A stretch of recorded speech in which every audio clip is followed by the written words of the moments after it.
আজকের সভার সভাপতি এবং সম্মানিত সাহিত্য পিপাসু, আমার স্বরচিত কবিতা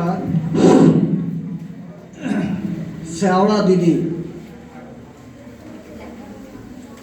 ঘুম পাড়ানি দিদি আমার ছেড়ে গেছে কবে, বয়স আমার অল্প হলেও ৬-৭ হবে। গোসল করে সুরমা আতর সাদা কাফন দিয়ে খাটলির উপর যত্নে শুয়ে সবাই গেল নিয়ে।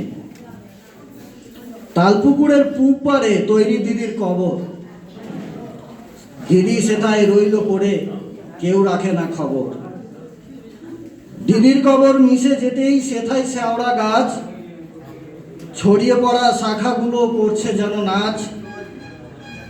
গাছের পানে চাইলে যেন সামনে দেখি তাকে, হাত দুখানা বাড়িয়ে দিদি আমায় যেন ডাকে।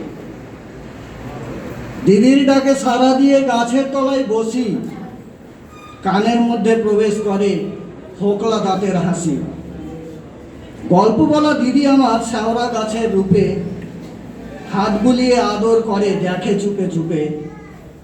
বাড়ির লোকের চিন্তা বেজায়, ধরল বুঝি ভূতে, দিন দুপুরে যখন তখন যাচ্ছে সেটা শুতে।